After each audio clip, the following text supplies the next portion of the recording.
The easiest person to underestimate is usually the one who has nothing to prove. No one inside the Blackwood Grand Hotel realized those words would become the quiet truth of the evening. Yet before the final guest stepped beneath the marble entrance and disappeared into the Manhattan night, every person in the ballroom would understand exactly what they meant. Crystal chandeliers scattered warm light across polished floors while a string quartet filled the air with elegant music that drifted gently between conversations about philanthropy, business, and the future of education. Every round table held fresh white roses. Every place setting reflected the golden glow above. It was the annual Blackwood Foundation Charity Gala, an invitation so exclusive that many spent years hoping to attend it just once. Claire Bennett adjusted the sleeve of her crisp white server shirt before lifting a polished silver tray from the service station. At 25 years old, she had learned that great service was often invisible. Guests remembered a wonderful evening, but they rarely remembered the people who quietly made it possible. She moved with calm precision, never rushing, never interrupting conversations, always noticing what others needed before they asked. Her black apron was perfectly pressed. Her posture remained straight. Her expression carried the same gentle professionalism she offered every guest, whether they arrived in designer suits or simple jackets. Table 3 needs fresh coffee, Rebecca Collins whispered while reviewing the seating chart one final time. And please keep an eye on the head table tonight. Mrs. Blackwood can be very particular. Claire smiled politely. I will make sure everything is exactly as requested. Everyone on the hotel staff knew Victoria Blackwood by reputation. She was elegant, intelligent, and accustomed to being treated with immediate attention. She valued excellence in every detail and rarely accepted anything she considered less than perfect. Beside her sat Ethan Blackwood, the billionaire founder of the Blackwood Foundation. Unlike many influential executives, Ethan rarely dominated conversations. He preferred listening. His quiet presence often carried more authority than louder personalities ever could. Claire approached the head table carrying the silver coffee service. She carefully refilled Ethan's cup before offering another to Victoria. Thank you, Ethan said with a brief nod, never taking his attention away from a discussion about expanding scholarship opportunities across the country. Claire acknowledged him with a courteous smile before reaching toward Victoria's cup. At that moment, another guest praised Victoria for her recent speech supporting literacy programs in underserved communities. Victoria accepted the compliment gracefully. Education changes every future, she said confidently, loud enough for several nearby tables to hear. Nothing limits a person more than refusing to learn. Several guests nodded with admiration. Claire patiently waited for the conversation to finish before pouring the coffee. Victoria looked at the elegant dessert menu resting beside her plate and slowly turned toward the young waitress. Excuse me, she said pleasantly. Claire leaned forward slightly. Yes, ma'am. Victoria tapped the folded menu with one perfectly manicured finger. Would you read the dessert selections for me? Claire reached for the menu with both hands. Before she could open it, Victoria tilted her head and smiled. From across the ballroom, the smile appeared warm. From only a few feet away, it carried a sharper meaning. Actually, Victoria continued, raising her voice just enough for several neighboring tables to notice. Perhaps I should ask something first. Nearby conversations gradually faded. Claire remained still, holding the menu carefully. Victoria looked directly into her eyes. Can you even read? A few guests laughed politely, assuming it was harmless humor. Someone smiled awkwardly. Another guest lowered his eyes toward his wine glass. Claire did not react. She simply continued holding the menu. Victoria laughed softly. I suppose I should not assume. Many waitresses never had the opportunity to receive much of an education. A few more uncomfortable laughs drifted through the ballroom. Rebecca froze near the service station. Several servers quietly stopped walking. Even the musicians seemed to soften their performance without realizing it. Ethan slowly lifted his eyes from his coffee cup for the first time since Claire had approached the table. He looked first at his wife, then at the young waitress standing calmly beside them. He said nothing. Years of leading people had taught him that difficult moments often revealed character more honestly than comfortable ones ever could. Victoria leaned back comfortably. Well, she asked with quiet confidence. Should I ask someone else to read the menu? Claire looked down at the elegant card for only a brief moment before lifting her eyes again. There was no embarrassment in her expression, no anger, no resentment, only remarkable composure. She smiled gently, exactly as she had smiled at every guest throughout the evening. "If you would like, ma'am," she said softly, "I would be happy to describe every dessert from memory. I reviewed the menu before tonight's event, so I could answer questions without making anyone wait." Her words were simple, respectful, and sincere. Yet the laughter disappeared almost immediately. An unexpected silence settled across the ballroom. It was not created by confrontation. It was created by quiet dignity. Ethan Blackwood continued watching Claire without saying a single word, but for the first time that evening, the billionaire found himself far more interested in the calm waitress than in the million-dollar conversations taking place around his own table. Claire Bennett continued holding the dessert menu with steady hands, her expression unchanged despite the uneasy silence spreading across the head table. She neither defended herself nor lowered her eyes. Instead, she waited with the same patient professionalism she had shown every guest since the ballroom doors had opened that evening. Victoria Blackwood studied her for another moment, almost disappointed that the young waitress had refused to react the way she expected. "You memorized every dessert?" Victoria asked with a faint smile that still carried more judgment than curiosity. "Yes, ma'am," Claire answered gently. "I review every menu before each event so I can answer questions without making guests wait." Victoria tilted her head slightly. "That sounds surprisingly thorough." Claire nodded politely. "Preparation is part of good service." The words were simple, yet several nearby guests exchanged uncertain glances. The conversation no longer felt amusing. It had become something much less comfortable because only one person seemed interested in proving another person smaller. Ethan Blackwood quietly rested his coffee cup on its saucer. The soft sound drew a few eyes toward him, yet he remained silent. Throughout his years leading one of the country's largest charitable foundations, he had discovered that people often revealed their true character when no one rushed to interrupt them.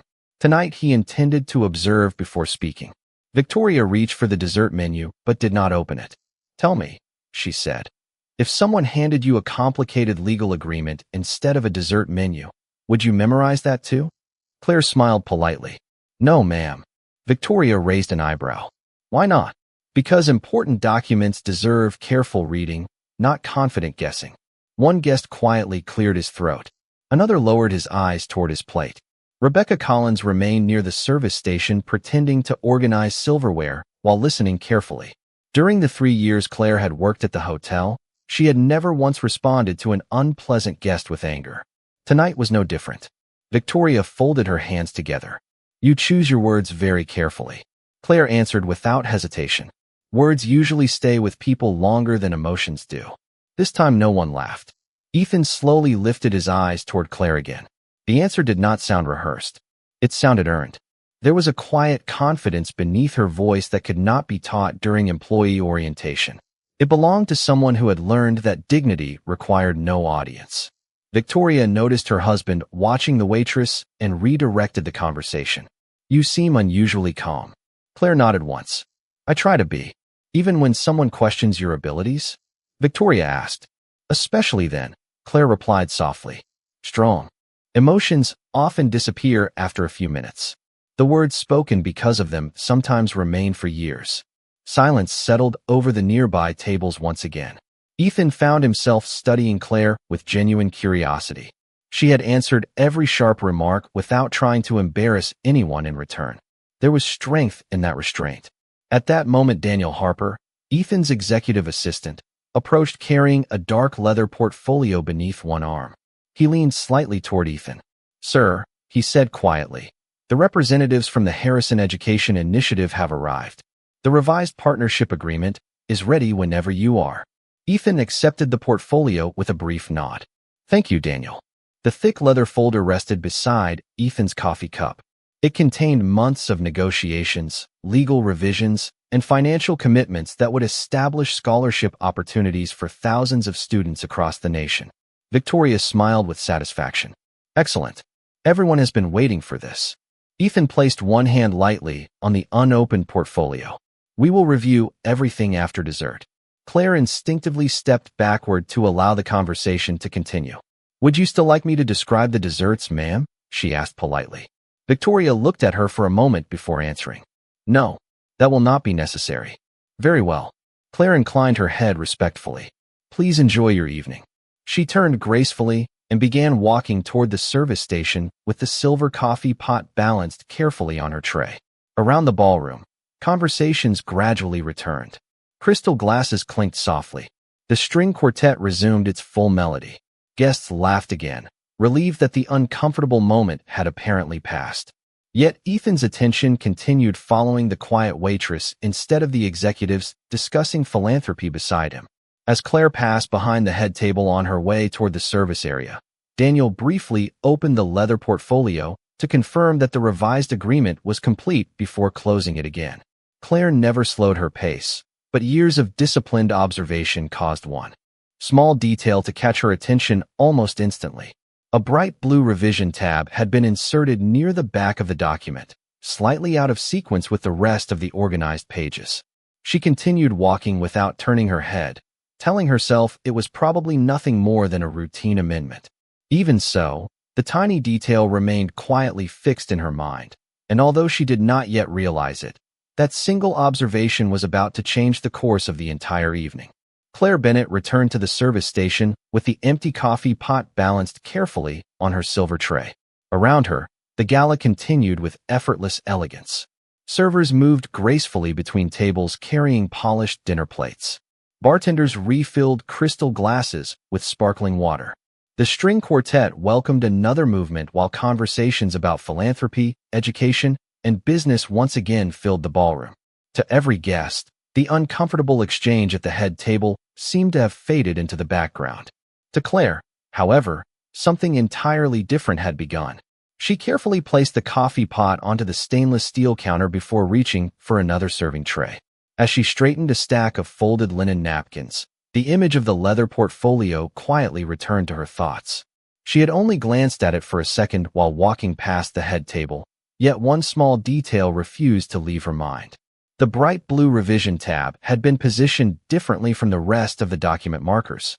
Most people would never have noticed something so small. Claire had always noticed details. She had developed that habit years earlier because details often revealed problems before larger signs ever appeared. Rebecca Collins approached carrying several dessert plates. "Claire," she asked quietly, "are you all right?" Claire looked up with her familiar gentle smile. "I am fine." Rebecca lowered her voice. "I know what happened at the head table was uncomfortable." Claire nodded calmly. It was only a difficult conversation. Not everyone would describe it that way. Claire adjusted another dessert fork before answering. "People sometimes speak from assumptions. I cannot control what they assume. I can only control how I respond." Rebecca watched her with quiet admiration. During the years they had worked together, Claire had never argued with a guest, never complained about unfair treatment, and never allowed unpleasant moments to affect the quality of her work.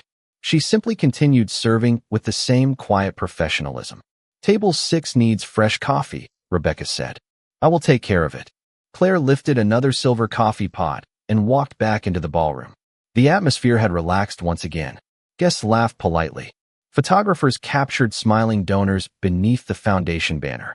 Near the center of the room, Ethan Blackwood remained seated with several trustees, discussing the scholarship partnership that would soon be finalized.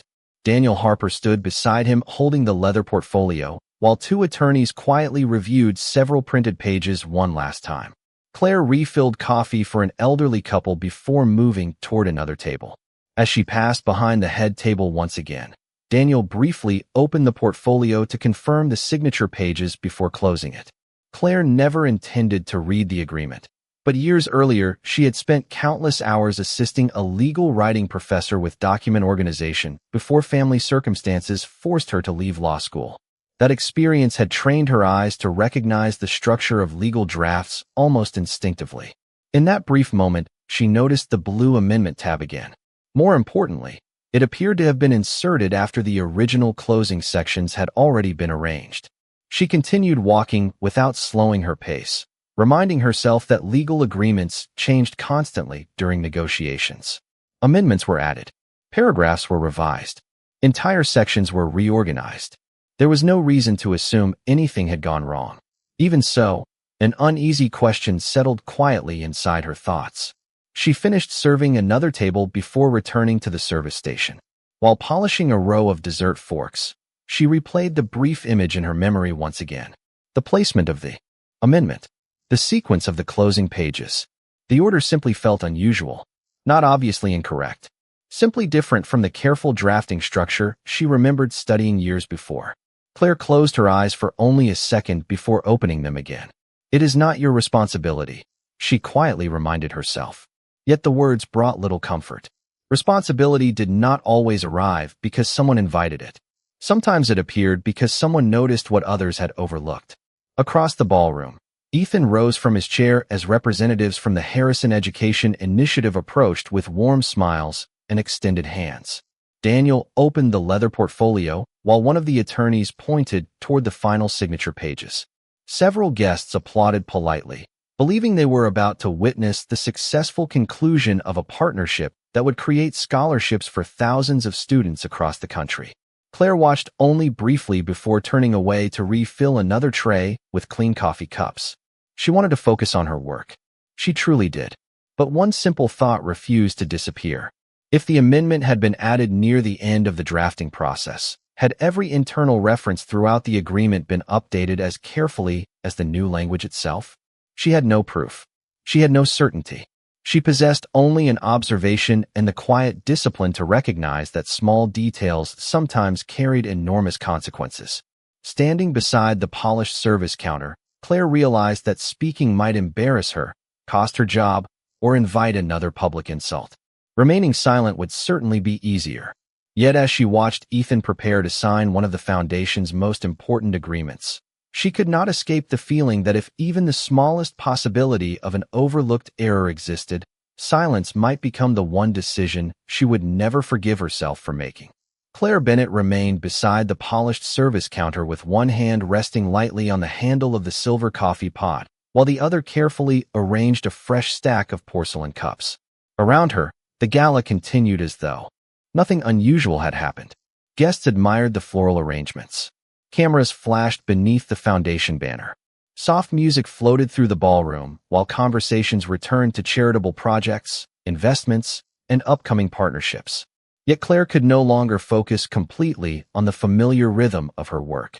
The image of the blue revision tab remained quietly fixed in her thoughts. She reminded herself that she was a waitress, not an attorney, not an executive, and certainly not someone invited to question months of legal preparation. Even if her concern proved reasonable, speaking now could easily be misunderstood as arrogance. Worse still, it could embarrass Rebecca Collins, who had trusted her to represent the hotel with professionalism throughout the evening.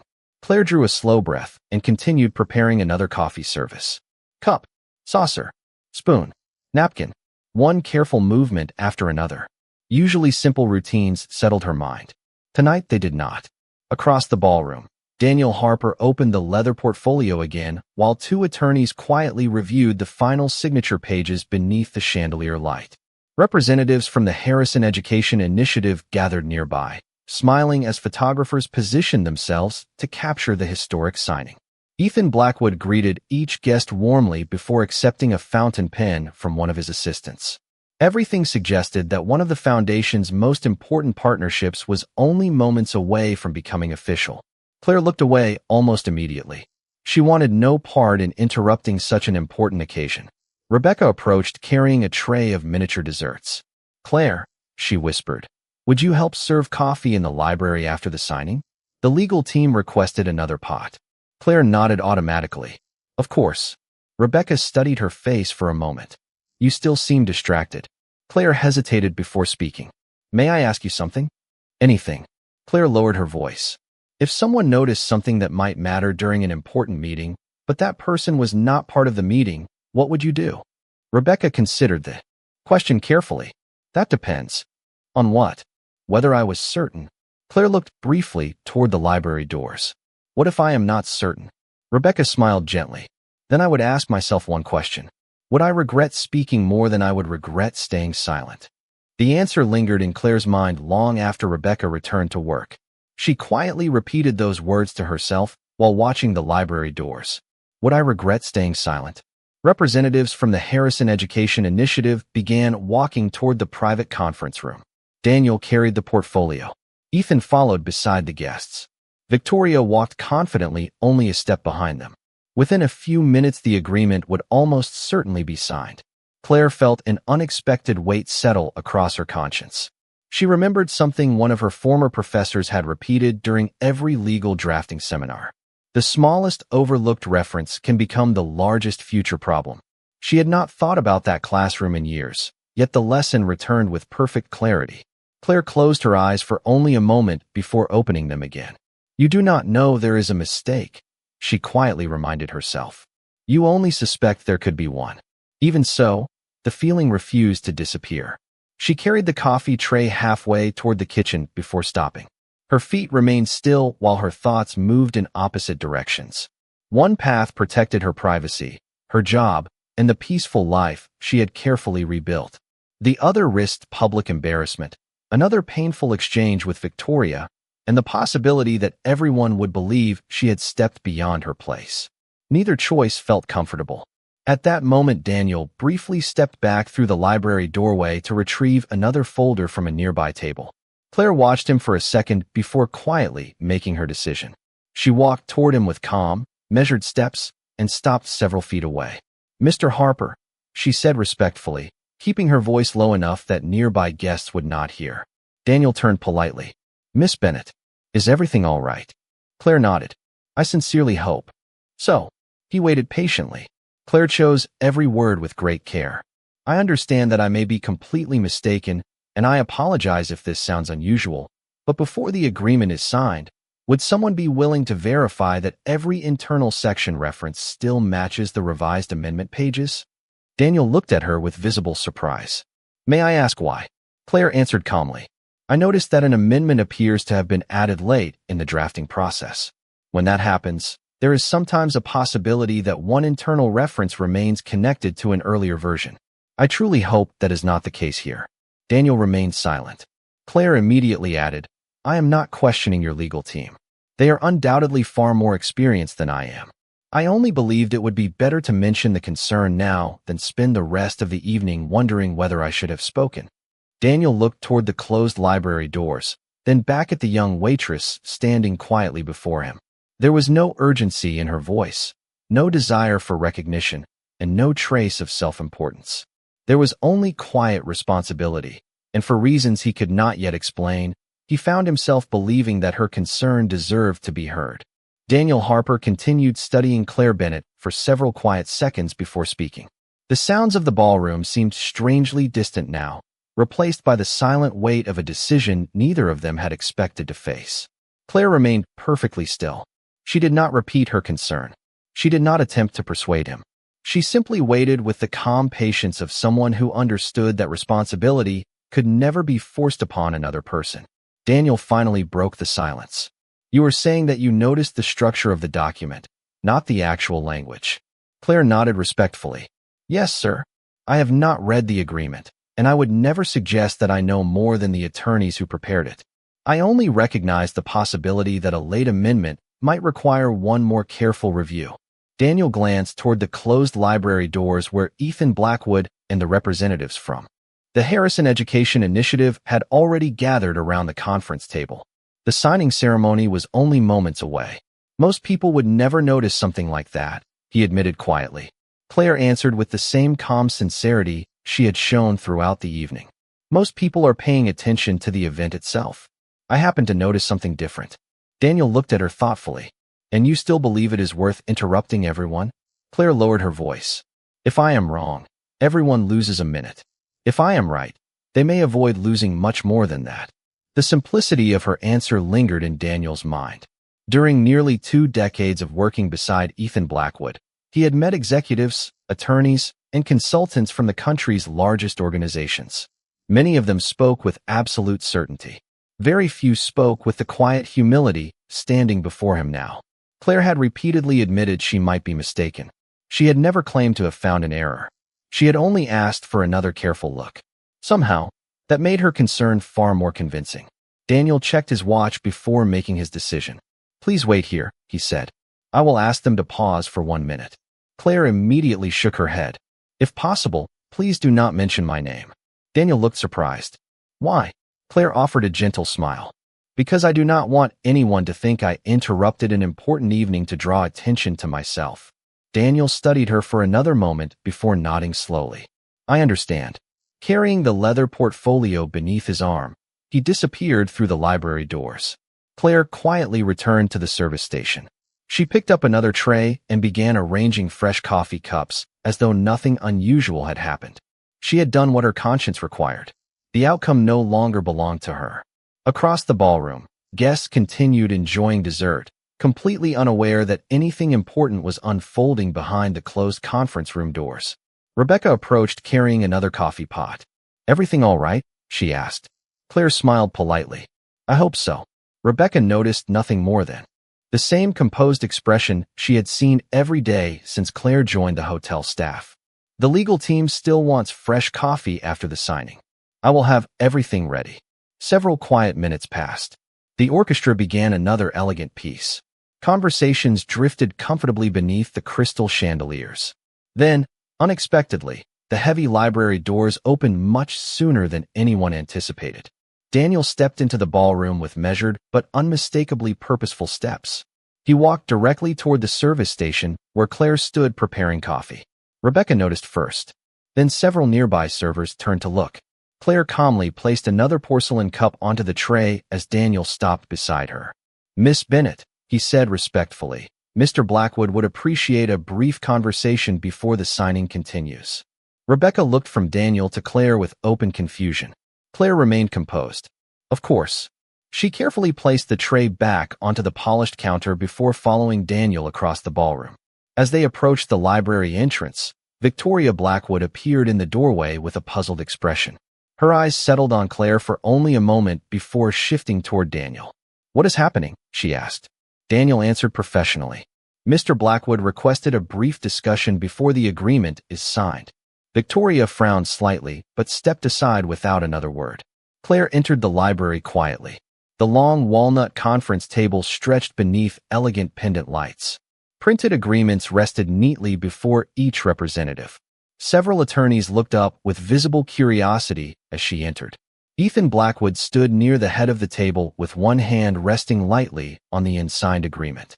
His expression remained calm, thoughtful, and completely free of judgment. He gestured politely toward the open space beside the conference table. Miss Bennett, he said warmly, Daniel mentioned that you had one observation about our agreement. Before we continue, I would like to hear it directly from you. Please tell us exactly what made you believe this document deserves one more careful review before anyone signs it. Claire Bennett stood quietly beside the long walnut conference table, careful to remain a respectful distance from the agreement resting beneath the warm pendant lights. Every attorney in the room looked toward her with understandable curiosity. Victoria Blackwood folded her arms, clearly uncertain why a hotel waitress had been invited into a meeting that had taken nearly a year to arrange. Ethan Blackwood remained calm. His expression showed neither skepticism nor certainty. He simply wanted to understand what Claire had noticed. Claire drew a slow breath before speaking. Mr. Blackwood, I would like to begin by saying that I sincerely hope I am mistaken. I have not read your agreement, and I would never suggest that I know more than the people who prepared it. One of the senior attorneys nodded politely. That is appreciated. Claire continued. As I served coffee this evening, I noticed that a revision tab had been inserted near the end of the document. When Mr. Harper briefly opened the portfolio, it appeared that the amendment had been added after the original draft had already been organized. Another attorney smiled courteously. That is correct. A compliance provision was added yesterday afternoon after both organizations agreed on additional language. Claire inclined her head respectfully. Then my concern may already have been addressed. Ethan spoke gently. Please continue. Claire looked toward the agreement without reaching for it. Whenever an amendment changes the order of closing sections, there is a possibility that an internal reference remains connected to an earlier draft. I am not saying that happened here. I only believe it deserves one final review before anyone signs. Silence settled across the room. The senior attorney exchanged a quick glance with another member of the legal team before answering. Our review process is extremely thorough. Claire smiled politely. I believe it is. Then why raise the concern? He asked. Because thorough professionals are usually willing to verify one more time. There was no challenge in her voice, only quiet respect. Ethan turned toward Daniel Harper. Would another review delay us very long? Daniel answered honestly. Only a few minutes. Ethan nodded once. Then we will take those few minutes. The attorneys immediately reopened the agreement. Printed copies were placed beside laptop computers. One attorney searched the electronic draft while another compared the latest amendment against the previous version. Claire quietly stepped backward, hoping the attention would return to the document instead of herself. Victoria watched the process with visible doubt. Surely this is unnecessary, she said. Our legal team has reviewed every page repeatedly. No one answered immediately. The room filled only with the quiet sounds of turning pages and tapping keys. Nearly 3 minutes passed before one of the younger attorneys suddenly stopped typing. His expression changed. Please wait, he said softly. The senior attorney looked up. What did you find? The younger attorney compared 2 versions of the agreement before looking back at the printed copy. Section 14, subsection 3. Another attorney leaned closer. What about it? The internal cross-reference still points to subsection 5 from the previous draft. The senior attorney immediately opened another page and carefully followed the numbered paragraphs. The room grew even quieter. Daniel stepped closer to the table. Ethan remained perfectly still. Victoria slowly lowered her folded arms. After another long moment, the senior attorney quietly exhaled. He is correct. Daniel looked toward him. How serious is it? The attorney answered without hesitation. The amendment changed the numbering yesterday, but this internal reference was never updated. The scholarship compliance clause now directs readers to the wrong subsection. Another attorney checked the digital version.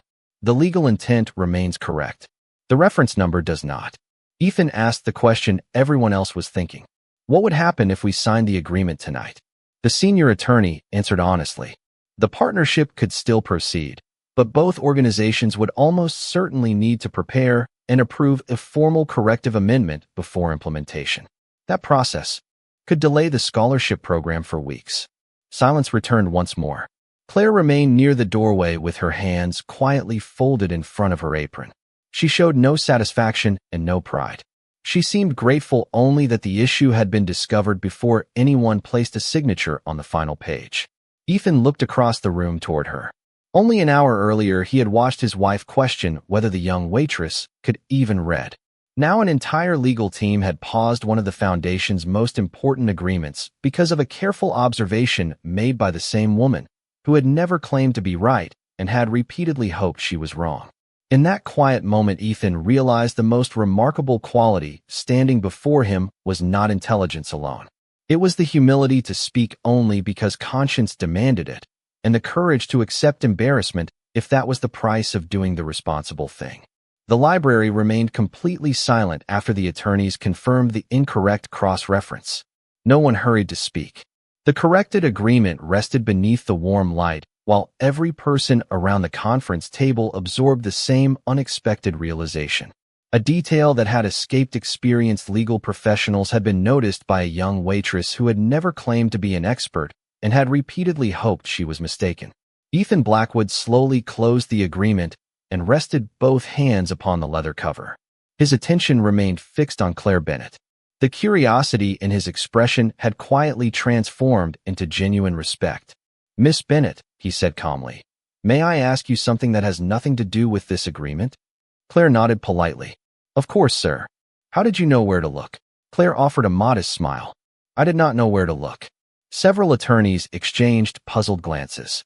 She continued in the same even voice.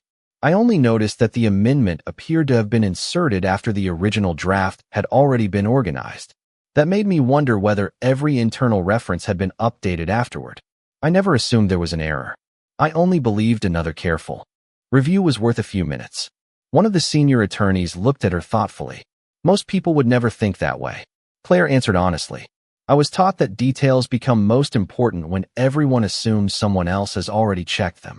Ethan tilted his head slightly. Who taught you that? Claire became quiet for a brief moment. She appeared less reluctant than careful, as though deciding how much of her own story belonged inside someone else's evening. Finally, she answered, "One of my law professors." The words settled gently across the room. Daniel Harper looked up almost immediately. Victoria Blackwood blinked with visible surprise. One attorney quietly removed his reading glasses. Ethan remained perfectly still. "Law professor?" he repeated. Claire nodded. "Yes, sir." "You studied law?" "I did." Another silence followed, but this one carried admiration instead of uncertainty. Ethan spoke again. "Where did you study?" Claire answered with the same humility she had shown all evening. "Columbia Law School." Daniel looked toward the attorneys before looking back at Claire. No one spoke. Columbia Law School was not a name mentioned lightly.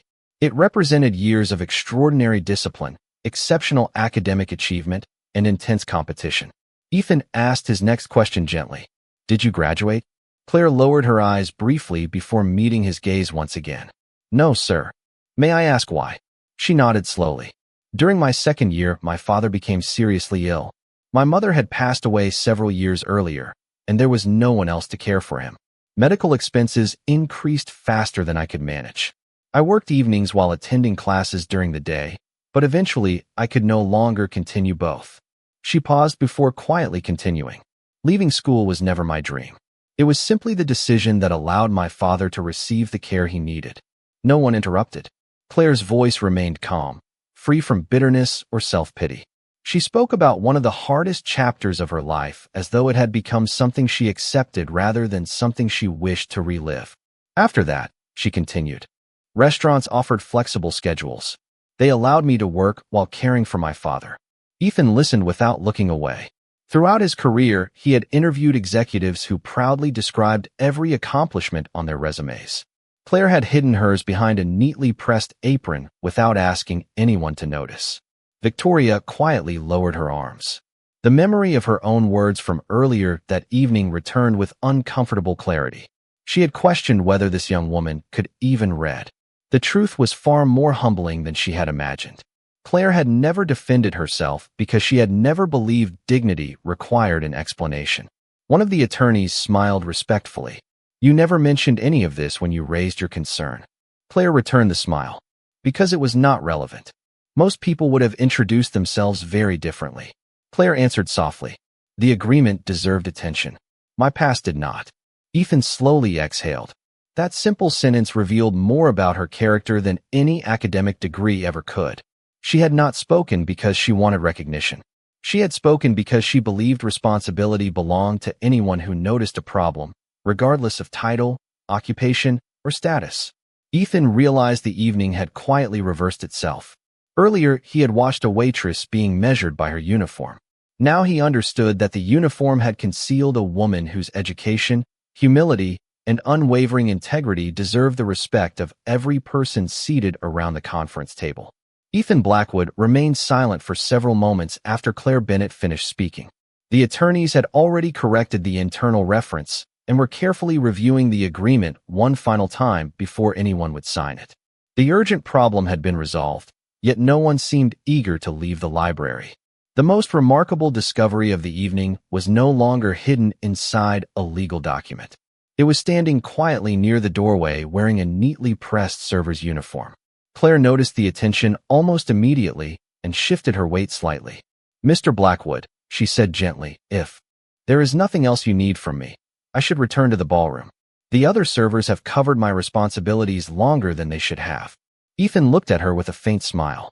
"Even now, you are thinking about your coworkers before yourself." Claire answered simply, "They have their own work to do, sir. I do not want to make their evening more difficult." Before Ethan could respond, Victoria Blackwood slowly stepped forward. Earlier that evening, she had spoken with complete confidence. Now there was something entirely different in her expression. She appeared to be searching for the right words instead of assuming she already had them. She looked directly at Claire. "May I ask you one question?" Claire nodded respectfully. "Of course, ma'am." Victoria hesitated briefly. "When I questioned whether you could read, why did you never become angry?" The room became quiet again. Even the attorneys paused their work, not because they wished to interrupt, but because they sensed the answer would matter. Claire considered the question carefully before replying. "Because anger would not have changed what you believed about me." Victoria remained silent. Claire continued in the same calm voice. People rarely change their minds because someone raises a voice. They usually change when they are given a reason to look again. Daniel Harper slowly lowered the corrected agreement onto the conference table. The sentence lingered throughout the room with quiet strength. Victoria looked down for a moment before meeting Claire's eyes again. I judged you before I knew anything about you. Claire offered a warm but modest smile. That happens more often than people realize. Victoria gently shook her head. No, I chose to believe that your uniform explained your entire life. Claire answered softly. Uniforms explain occupations. They rarely explain people. No one spoke after that. The silence no longer carried discomfort. It carried reflection. Ethan observed his wife carefully. He had attended countless negotiations where pride prevented intelligent people from admitting obvious mistakes. What happened next surprised even him. Victoria stepped closer to Claire and spoke with complete sincerity. I owe you an apology. Claire listened quietly. I embarrassed you in front of an entire ballroom because I assumed your occupation defined your education and your ability. I was wrong. Claire's expression remained gentle. There was no satisfaction in her eyes and no desire to make the moment more uncomfortable. Thank you, ma'am, she replied. I appreciate your honesty. Victoria looked genuinely puzzled. You are not upset with me? Claire smiled kindly. Being upset would not improve either of our evenings. A quiet laugh escaped one of the attorneys before he apologized for interrupting the moment. Even Ethan smiled. Claire possessed an extraordinary ability to answer difficult situations with grace instead of resentment. Ethan slowly walked toward the large windows overlooking the lights of Manhattan before turning back toward the room. For years, he said thoughtfully, our foundation has invested millions of dollars searching for talented people whose potential deserves an opportunity. Tonight reminds me that potential does not always introduce itself with an impressive title. Sometimes it quietly carries a coffee tray. Claire lowered her eyes modestly. There are many remarkable people whose stories are never noticed, sir. Ethan nodded. I believe that now. Daniel carefully handed the corrected agreement to the senior attorney for one final verification. Every amendment had been confirmed. Every internal reference now matched perfectly. The partnership could finally move forward without unnecessary delays. Ethan looked once more toward Claire. You protected an agreement that will create opportunities for thousands of students. Claire immediately shook her head. The legal team protected it. I only asked one question. Ethan smiled warmly. Sometimes one thoughtful question accomplishes more than 100 confident answers. The words settled across the room with quiet meaning. Claire glanced toward the library door. May I return to work now? Ethan nodded. Of course. Claire thanked everyone politely before turning toward the exit. As she reached the doorway, Ethan spoke once more.